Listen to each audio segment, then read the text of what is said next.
What's up? So I went back and I watched the first Black Panther, right? It was actually only my third time seeing it fully.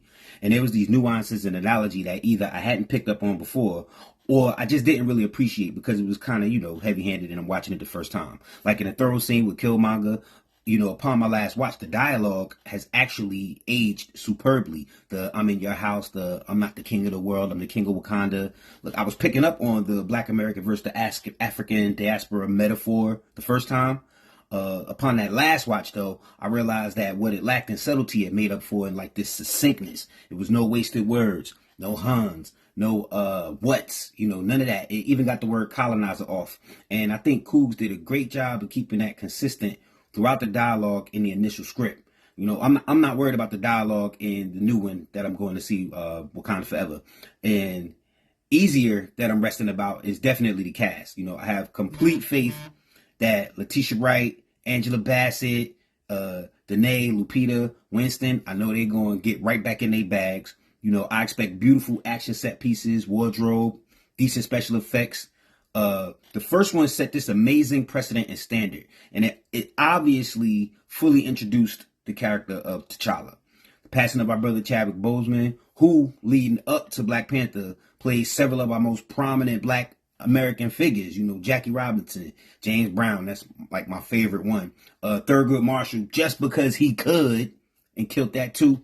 His passing, it leaves a major hole in our hearts. And in terms of Black Panther, a big hole in our imaginations. Rest peacefully, brother. So, Wakanda Forever is a Black Panther movie with no T'Challa, right? And for those who don't know, there was this effort that was called hashtag recast T'Challa, specifically T'Challa, because of the importance of the character, right?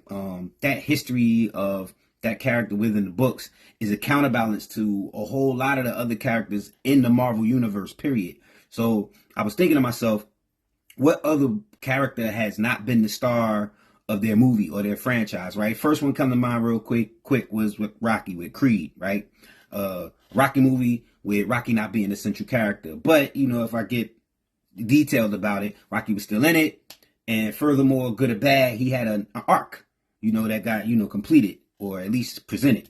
Maybe Halloween 3, that didn't even have Michael Myers in it. But my point is that it's an incalculable loss to not continue the story of T'Challa's life, And for as cool as Black Panther was, he was only going to get cooler and cooler and cooler.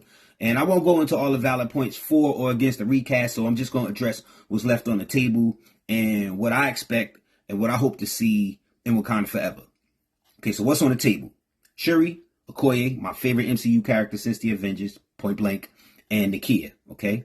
So let's get this out front.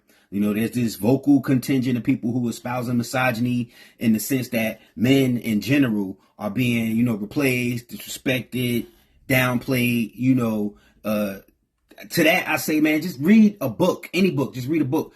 Let's talk about these women. These women in T'Challa's life are exceptional, full characters of their own. They are reflections of T'Challa and his culture. Going back to see how they care for him, Queen Rwanda, keeping him accountable, Okoye and Nakia, giving him understanding and keeping him grounded. Shuri, Shuri doesn't stay the Panther that long because she's Shuri, a full character. She got Shuri stuff to do. And as a matter of fact, if I'm not mistaken, she becomes some kind of evil Panther at one point, but that's not here nor there. Okoye is defined by her service to the throne, right? To the king, to the country. She protects the king, and he's safer with the powers, right? And Nakia, she brave and skilled, but she not anywhere near as smart as Shuri, and she not as capable a fighter as Okoye. You know what I'm saying? So these characters should not be looked at as diminishing T'Challa, T'Challa as a character or as a legacy. They don't earn the right to be as prominent, and they are downright as interesting as they are because they're so fleshed out. So I don't, subscribe to that whole, misogyny thing. To sum up, look, they have never made T'Challa look bad. They ain't never disrespected him, and they are aspects of him. Someone has to take up the mantle, and I think by now we know that's Shuri, right? So I expect Shuri to be more gadgety, so to speak, more tech, blasters on her suit, new powers, new suits, things like that. And I expect the antagonist Namor being played by Tina Huerta to have, strong, like, kind of Killmonger vibes in the sense that he may not be completely in the wrong. And I expect to be hit with heavy reminders of Chadwick's absence. So in conclusion, I expect great acting, beautiful cinematics, good action, a fire Okoye scene, some tear jerking, and to see Miss Bassett and Lupita, that's like so much extra syrup on those pancakes. Maybe I shouldn't say it like that. I'm sure it's gonna be a good watch at the least and a worthy successor at the best. See you after I watch the movie. All right, peace.